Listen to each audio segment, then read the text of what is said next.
Magandang hapon po sa inyo. Magandang hapon. Ano raw pong reason bakit hindi nirelease yung sweldo po? Delayed po sa collection po from client po. So si client may problema.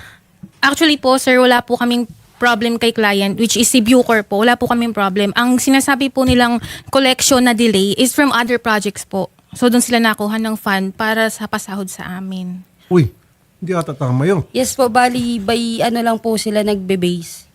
Kung makakolek, bali dun lang po magpapasahod sa tao. So kung wala po talaga. Magandang hapon po, Asek Al. Sir, Magandang hapon po, Senator Raffy.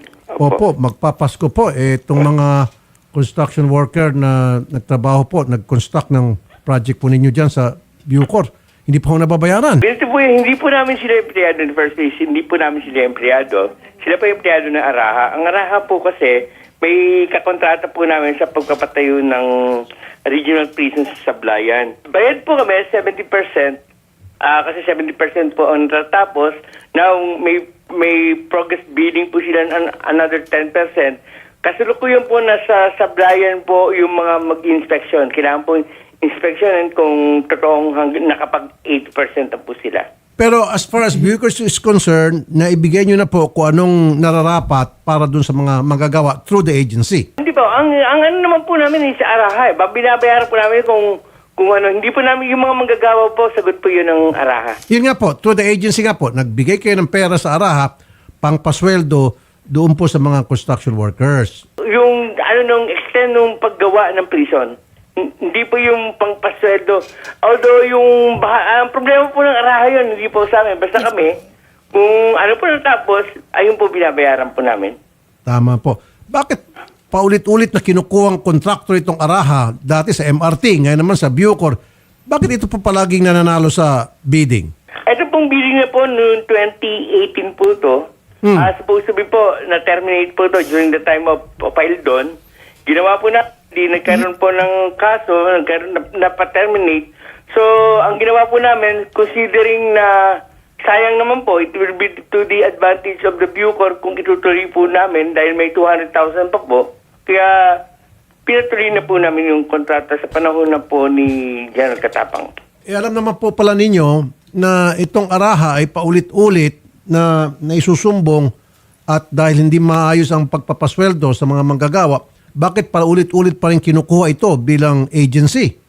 Sir, actually po, ngayon lang po namin nalaman na may problema po siya ang Araha sa mga empleyado. Hindi po namin alam, sa inyo lang po namin nalaman sa programa niyo po na ito po ng Araha may mga problema pa sa iba tungkol sa empleyado. Opo, makatulong po kayo, Ase, kung tawagan niyo po itong Araha at utusan niyo at sabihin niyo na bayad na kayo, bakit yung mga manggagawa hindi pa rin nababayaran?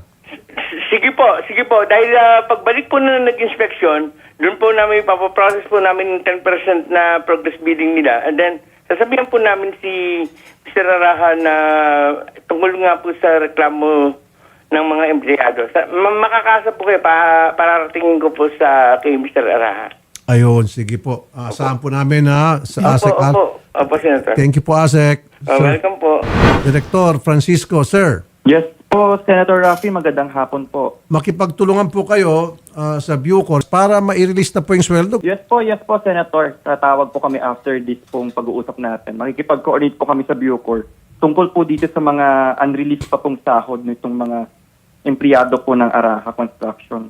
Ito pong Araha Construction, paulit-ulit na lang po ito, nanloloko o nang api sa mga manggagawa nila.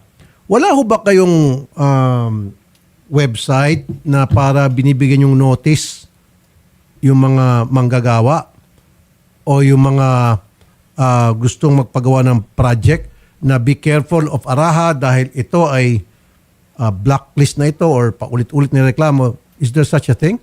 For the system po ng DOLE, Senator, wala po kaming ganoon na nilalabas kung sino po yung mga violators, sino po yung mga blacklisted na, sino po yung rampant ang violation po. For the national level po, Senator, wala po kaming ganong system pa po. Pero ang system po, dapat, ito pong mga contractor na to, nag-a-apply po yan sa DOLE para sa approval po ng kanilang construction safety and health program. At nang sa ganun po, matingnan din po namin, mabisita namin, may inspect po ng aming opisina itong site na to Nang sa ganun po, matingnan namin tama po ba yung ginagawa, binibigay na pasahod, and at the same time po ba ay napoprotektahan po ba yung kaligtasan ng mga manggagawa doon po sa site. Ang sinasabi ko po, dahil paulit-ulit na lang po ito inireklamo, paulit-ulit na lang po yung violation, pareho na hindi nagpapasahod ng tama sa oras, baka pwedeng bigyan nyo ng warning or, sanction? Kung ano pa man yung nararapat para madala naman tong arahan na itong kapal na muka. In fairness naman dito sa Balanghiyang arahan na ito, tuwing tinatawagan natin, nagbabayad naman agad. Opo. Pero ba't pa kailangang intayin pantawag natin? Kailangan pa ng pukpok. Kailangan papukpukin.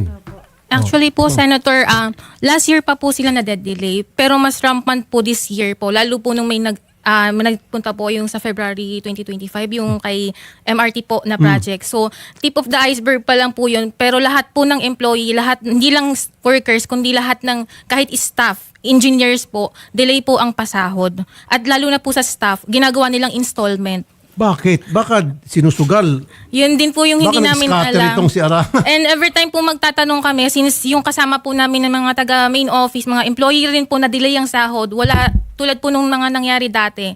Pag tinanong nila, wala rin po masabi kasi po kapwa rin naman namin employee na wala, delay po yung sahod. At mas malala po yung sa amin kasi yung sa staff po, ginagawa nila minsan 50%, 20%. ini-install po.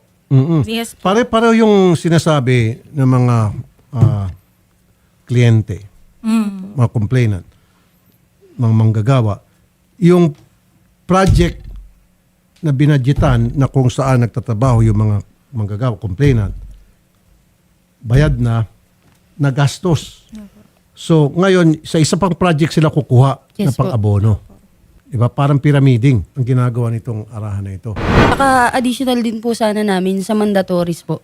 Kasi monthly po regular na kinakaltas yun. Tapos hindi po hinuhulugan talaga. Yung mga benefits, Yes, Yes po. tulad ng SSS, Yes po. Tsaka Pag-ibig. PhilHealth. Yung PhilHealth. pag-ibig po updated, yung SS po, last year po, since ang hinulugan lang po nila is 2 months, January to February. Then the rest po na months, 10 months, wala pong hulog. And PhilHealth po, start ng May. hanggang ngayon po, zero Okay. talaga. Magandang hapon po, Attorney Enaro. Sir, Good afternoon, sir. paki-blacklist nga po itong Araha Construction. Kasi, Araha Construction po ba? opo, Araha Construction. I-check po natin. Oh. Kasi po- titignan po natin. Nakatatlong beses na nireklamo dito sa programa namin dahil sa hindi pagpapasahod sa tamang oras sa mga manggagawa. Ang nangyari po, sir, yung pong project ay bayad na. Okay? Kaso, for whatever reason, baka sugarol tong si Araha, ang kaso, kumukuha siya ng budget sa ibang project para pang abono doon sa project na hindi pa napapasahuran yung mga magagawa. Ganun po nangyari, sir. Pakitawagan din po yung Araha. Kasi ang tatawag doon, yung Yes, sir. Yes, sir. Bucor, yung kliyente po at saka yung Dole, pati kayo. Asahan ko po attorney? Yes, sir. Yes, sir, Senator. Yes, Okay, thank you po. Senator, i-request po namin na kahit refund na lang po yung sa PhilHealth and sa SS na hindi nila nahulog. Opo, kasi papangakuan na lang po talaga kami ng habang buhay. Opo. Hindi na po I-refund na mabibigay lang po yun. Ganon din Refund po na yung lang po sa talaga. lahat po ng workers namin. Agree ako dyan. Director Francisco Nandole, sir. Yes po, Senator.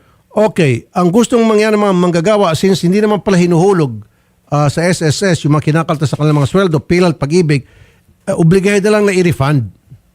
Para tapos bigay yung sweldo, patas na. Yung mga worker makapag-move on na. Tama po ba? Opo. Ano? Sige po, Senator. Isa po yan sa ipapa-comply po natin kay Araha. Salamat po, Director. Magandang hapon po. Sa totoo lang po, wala na po din talaga sila makain. Bali, galing po ako ng Mindoro. Yes po.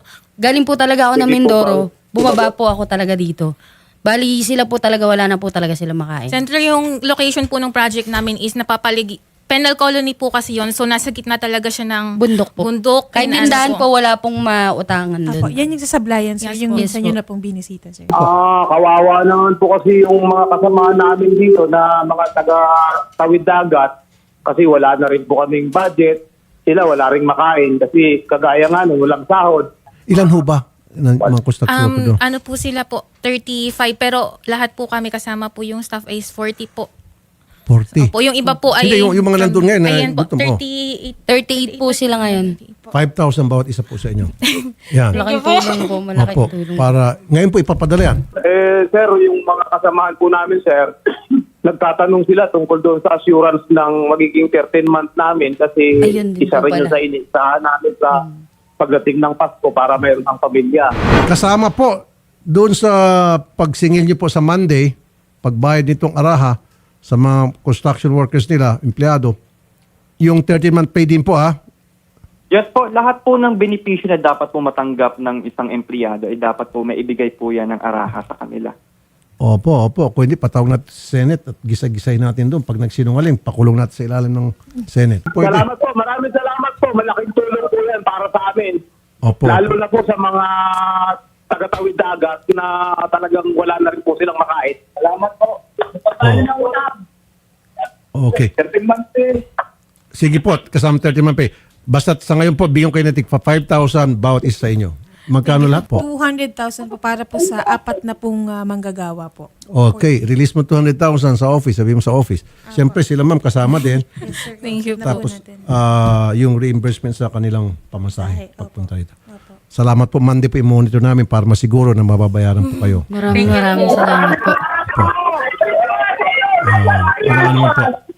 Ayun, salamat po sa tiwala. Thank you. Thank you po, thank you. Okay, mabuhay po kayo. Dito na po yung 200, bigay ko na po sa kasama nyo. Para tigpa 5,000 po kayo. Pupunta po dyan yung staff ko, si Rio, magdala ng mga groceries, pagkain, gulay, karne, para may pagkain kayo. Ito'y 5,000 pang gastos lang ninyo. Opo. Yeah, para meron kayong mga pambili dyan kung ano mga kailangan nyo. For the meantime, ano po? Okay, ito, bigay ko na po sa kanya. Rio, punta ka sa kanila and then dala ka ng mga bigas, gulay, karne, isda. Okay? Yes po. Okay po. Okay po. Salamat po sa tiwala po. Sige, okay na po Merry Christmas po sa inyo. Magandang hapon po. Merry Christmas din po, sir. Salamat. Ma'am, ano po yung nararamdaman ninyo or reaction nyo right now? Sobrang saya po kasi po, thank you Lord talaga sa kay Senator kasi parang kumbaga ito na yung last resort namin kasi yung sa company na wala na kayong asahan. So thank you talaga sa ginamit si Senator and ang lahat ng staff ng Rafi Tulfo. Thank you po talaga. Tsaka nakita namin talaga kung gaano kasaya yung mga tao namin sa Bucor. Nakita namin na masaya sila kasi yung talagang para sa kanila, makukuha nila. Thank you po talaga at ginamit ka po ni Lord para hindi lang po sa amin kundi sa buong Bucor team na nasa Mindoro po. Malaking tulong po ito, hindi lang sa mga tinulungan mo kami sa benefits and sa mandatories, kundi binigyan mo pa kami ng bonus. So wala man kami nakuha sa aming company pero ikaw po yung nagbigay ng maagang pamasko, maagang bonus and Noche Buena po. Thank you po talaga. Maraming salamat po, Idol.